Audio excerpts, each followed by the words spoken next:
Tractor train. Rajkot नाम का एक गांव है। उस गांव में ज्यादातर खेत हुआ करते थे। एक तरह से शहर को जो सब्जी चाहिए उनमें से आधा राजकोट में ही उगता था। लेकिन राजकोट शहर से दूर होता था और ठीक सड़क भी ना होने के कारण फसल ले जाने के लिए ट्रैक्टर, लॉरी ना होने जैसे कई दुविधाएं आई। इसलिए राणा नाम का एमएलए वहां का रेलवे स्टेशन को प्राइवेट लीज पर लेकर वहां के फसल को रेल के माध्यम से शहर तक पहुंचाकर बहुत लाभ प्राप्त करता था। ये जब चल रहा था तो सारे किसान मिलकर एक दिन राणा के पास गए। उन्हें देखकर राणा, क्यों भाई राठौड़, खेती करने वालों को मेरे घर लड़ाई करने लेकर आए हो क्या? आप सब बड़े लोग हैं सर, बस हम पर कृपा और दया बनाकर रखे तो काफी है। क्या बात है, ऐसे दया वगैरह बड़े बड़े शब्द कह रहे हो? कुछ तो गड़बड़ है। पहले बात बताओ, उसके बाद दया कृपा के बारे में बात करेंगे। कुछ नहीं सर, इस बार टमाटर अच्छे उगे हैं। मार्केट में रेट किलो 80 है, लेकिन आप सिर्फ 8 रुपए देंगे कह रहे हैं। देखो राठौड़, तुम ऐसे नए नए सर दर्द मेरे आगे मत लाओ। तुम लोगों को फसल उगाने में कितने पैसे खर्च होते हैं मुझे नहीं पता, लेकिन मुझे यहाँ सब्जी ले जाकर मार्केट में बेचना होता है। और वही नहीं, रेलवे स्टेशन को रेंट भी देना होता है। ये सब कौन देगा? तेरा बाप?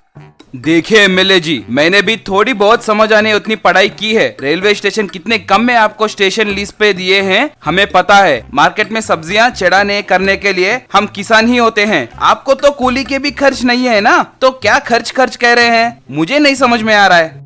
हाँ, बात इतने आगे तक बढ़ गई है, बड़ी बड़ी बातें भी कहने लगे हो। अब तो खर्च और हिसाब भी कर रहे हो। तुम्हें आगे करने के लिए इन सबको अब सबक सिखाऊंगा। देखिए, अब मैं तुम लोगों के फसल को मैं मार्केट तक नहीं पहुंचाऊंगा, मेरा ट्रेन भी नहीं दूंगा। क्या करना है कर लो, जाओ, कहकर चले गया। अब राठौड़ से एक किसान, भाई जैसे आपने कहा इसने वही किया। ये चोर है, हमारी कमजोरी का अच्छा फायदा उठा रहा है। कुत्ते की तरह हमारी हक की रोटी खा रहा है। अब क्या करें? फिलहाल के लिए तो हम भी अपने फसल को मार्केट तक नहीं पहुंचा रहे। वो टमाटर को काट के सुखाएंगे। ऐसे ड्राई टमाटर का अच्छा डिमांड है, फॉरेन में भी एक्सपोर्ट कर सकते हैं। इतने में अपने फसल को ले जाने के लिए मैं कोई उपाय सोचता हूँ।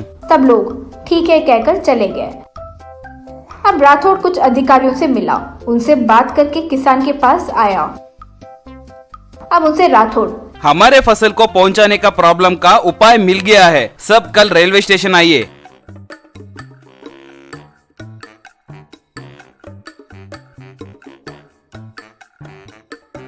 फिर जब किसान अगले दिन वहां आए तो ट्रेन ट्रैक पर एक ट्रैक्टर, उसके पीछे कुछ बोगी और उसमें सब्जी रखी हुई थी। वो देखकर राठौड़ से एक किसान, राठौड़ भाई क्या उपाय निकाला है? ट्रैक्टर ट्रेन, वाह वाह, हमारा एमएलए जी तो ये बिल्कुल एक्सपेक्ट नहीं किया होगा भाई। हम अपने फसल को ट्रैक्टर में लेके जाएंगे ये सोचकर एमएलए ने तो रोड भी नहीं लगवाया है भाई। लेकिन अब ट्रैक्टर ट्रेन देखा तो फटाफट 2 गुलाब जामुन खा लेगा लगता है। तब से वे लोग फसल को ट्रैक्टर ट्रेन के माध्यम से सिटी ले जा रहे थे। उन्हें अच्छा मुनाफा भी मिला। ये बात जानकर एमएलए राणा रेलवे अधिकारी को बुलाकर पंचायत बिठाया। अब रेलवे ऑफिसर से एमएलए, आप मुझे रेलवे ऑफिस को प्राइवेट लीज पर देकर फिर इन्हें देना ठीक नहीं है। इसकी वजह से मुझे बहुत नुकसान हो रहा है। क्यों भाई, इसमें आपका क्या नुकसान है? वो तो बस एक ट्रैक्टर से बोगी को जोड़ने के लिए मांगे थे, उसमें आपका क्या नुकसान है? नुकसान क्या है बताएंगे क्या? आप ऐसे परमिशन देने से पहले मुझे पूछना चाहिए था ना। हेलो एमएलए जी, देखिए आपको सिर्फ प्राइवेट स्टेशन दिया है, पटरी भोगी नहीं। वैसे आप में थोड़ी शर्म होनी चाहिए। ऐसे एमएलए होकर किसान को धोखा देकर छिपाना सही बात नहीं है। आप पर तो मैंने मेरी ऊपरी अधिकारी को भी कंप्लेंट दिया है। ये रेलवे स्टेशन लीज कभी भी कैंसिल हो सकता है। आपके हाथों से किसान के हाथ में भी जा सकता है। ओहो, आप भी उनके साथ मिल गए हैं? हाँ, अन्न खिलाने वाले किसानों से नहीं मिले तो आप जैसे भ्रष्ट नेता से मिले क्या? जाओ जाओ भाई, अपना काम करो। वो सुनकर सारे किसान ने ताली बजाई। एमएलए राणा बहुत गुस्सा होकर चले गया। अगले दिन से अपने फसल को ट्रैक्टर ट्रेन के माध्यम से ले जाने लगे। Magical money umbrella. शिरडी नाम के गांव में प्यारेलाल नाम का एक छतरियों का व्यापारी हुआ करता था। वो छतरी बेचकर ही अपने परिवार को पालता था। वो बहुत अच्छा इंसान था, इसलिए सब उसे खूब पसंद करते थे। ये सब जब चल रहा था तो उसके पास आया उसका बेटा सुभाष। पिताजी, मुझे कुछ 10,000 रुपए चाहिए, फ्रेंड्स के साथ एंजॉय करना है, बहुत अर्जेंट है। तब वहीं खड़ी सुभाष की माँ। क्यों? उन निकम्मों के साथ एंजॉय करने के लिए 10,000 चाहिए? पैसे क्या पेड़ या तुम्हारे पापा के छतरी पर उगते हैं सोचते हो?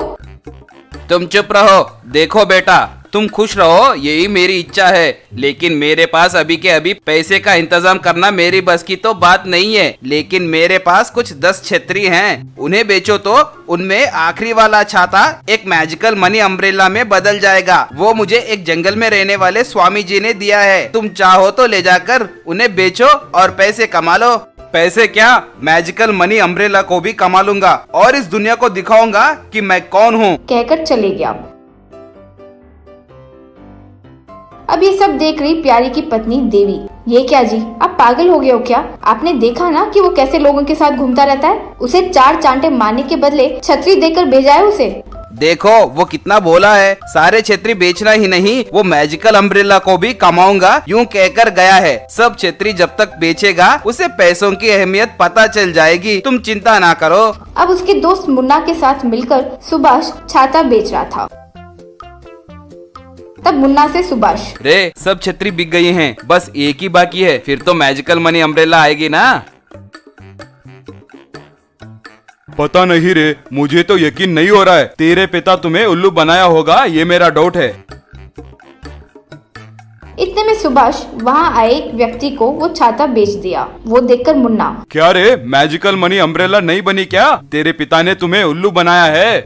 रे अगर मेरे पिताजी ने कहा है तो जरूर होगा रे, वो अभी तक नहीं हुआ, यानी वो जंगल वाले स्वामी जी ने कुछ गड़बड़ किया होगा। चलो उसी से पूछते हैं। कहकर दोनों मिलकर जंगल में तपस्या कर रहे मुनि के पास जाकर उन्हें अपनी समस्या के बारे में बताए। वो सुनकर मुनि मन में, ओहो, तेरे पिताजी तुझे रास्ते पर लाने के लिए मुझे इस कहानी में फंसा दिए। क्या करे अब? सोचकर उनसे मुनि, देखिए वो वर को मैंने उसे दिया था, लेकिन वो तुम लोगों को दिया, इसलिए जो तेरे पिता को पूरी जिंदगी काम करने वाला ये वर तुम्हारे लिए सिर्फ एक दिन काम करेगी। तो सोच लो कि ये छाता तुम्हारे पास रहना चाहिए या तुम्हारे पिता के पास। इसमें क्या सोचना है स्वामी, मेरे पिता को इतनी अकल कहाँ है? होती तो वो ये मैजिकल अम्ब्रेला कब का इस्तेमाल कर चुके होते, उनसे नहीं होगा करके मुझे दिए। मेरे पास एक भी दिन ये रही तो उनके पास पूरे जिंदगी है जैसे ही। तेरा कॉन्फिडेंस अच्छा है, लेकिन याद रखो जब तक तुम धोखा नहीं खाओगे तब तक ही ये काम करेगा। जुम जटाक फम फटाक। अब उनके हाथ में वो छाता मैजिकल मनी अम्ब्रेला में बदल गया। अब वो देखकर सुभाष, वैसे मुझे कौन धोखा देगा स्वामी, आप देखते रहिए, आज एक ही दिन में मैं अद्भुत कारनामे करके दिखाता हूँ। चाहो तो आपको भी 4 नोट दे दूं। जुम जटाक फम फटाक कहकर छाता घुमाया। उसमें से बहुत सारे पैसे नीचे गिरे। वो देखकर मुनि, मेरे दिए गए चीज से मुझे ही पैसे दे रहे हो, यानी तुम कितने गधे हो वो मुझे समझ आ रहा है बेटा, आराम से रहना। कहकर गायब हो गए। अब मुन्ना से सुभाष, रे अब क्या करे, हमारे दिए एंजॉयमेंट से ये गांव में सारे पीने वाले हमारे बारे में कहानियां कहते रहना चाहिए। चलो भाई। यूं कहकर गांव में बार के पास पीने वालों के पास जाकर अपने अम्ब्रेला से पैसे बनाकर दे दिए। वो लेकर वे सब खूब मजे करते हुए सुभाष के लिए तालियां बजाए। जब ऐसे सुभाष भी शराबियों के साथ जब एंजॉय कर रहा था तो कार में वहाँ कुछ राउडी आए। अब उन्हें देखकर मुन्ना सुभाष के हाथों से वो अम्ब्रेला छीन लिया। सुभाष से मुन्ना, रे तब से देख रहा हूँ गांव में सारे पियक्कड़ को दान दे रहे हो और तुम्हारे साथी ये दोस्त को नीचा करके देख रहे हो, इसलिए मैंने अपने आदमियों को बुलवाया है। अब से ये मैजिकल मनी अम्ब्रेला मेरा ही होगा, इससे मैं पूरी दुनिया में सबसे धनवान बनूंगा। तुझ जैसे लोगों को मैं अपना गुलाम बनाऊंगा, कई करोड़ों के पैसे बनाऊंगा। ये क्या रे, ऐसे क्यों बात कर रहे हो? हम दोस्त है ना, हम भी पैसे निकालेंगे। मैंने तुम्हें अपना बेस्ट फ्रेंड माना है ना, ऐसे धोखा दोगे ये मैंने कभी नहीं सोचा था रे। कौन है रे तुम्हारा फ्रेंड? मैं किंग हूँ रे, आप सब लोग मेरे गुलाम हैं। अब इस अम्ब्रेला से क्या क्या अद्भुत काम करूंगा देखो। जुम जटाक फम फटाक। लेकिन उसमें से पैसे नहीं निकले और वो मामूली छाते में बदल गया। वो देखकर सुभाष, रे मुझे वो मुनि ने पहले ही कहा था कि किसी से धोखा नहीं खाना करके, लेकिन तेरी दोस्ती पर मुझे भरोसा था तो मैंने ये बात तुझे नहीं बताई थी, लेकिन तूने तो मुझे सबक सिखा दिया। वैसे भी मैं निकम्मा हूँ, मेरे पिताजी की पूरी जिंदगी का वरदान मैंने एक दिन तक सीमित कर दिया और मेरे एक दिन के वरदान को तूने पूरा ही शून्य कर दिया। पिताजी के बेटे की तरह तो मैं फेल हो गया और तेरे जैसे दोस्त को पाकर भी फेल हो गया। कहकर वहाँ से चले गया। अब पिता के पास जाकर पैसे देते हुए सुभाष। पिताजी ये लो, छाते बेचने के बाद मिले ये पैसे, मुझे माफ करो, अब तक मैं आपकी बात नहीं माना, अब वो मैजिकल मनी अम्ब्रेला हमारे पास नहीं आएगा। अब देवी से प्यारी। ये क्या रे, ये ऐसे बदल गया, छाते बेचकर पैसे दे दिया और मैजिकल मनी अम्ब्रेला क्या कह रहा है? वो जो भी है, आपको क्या है जी, आखिरकार आपका बेटा बदल गया ना, छोड़ दीजिए, कहीं कुछ पूछ लिया तो पुराना सुभाष बाहर निकल ना जाए।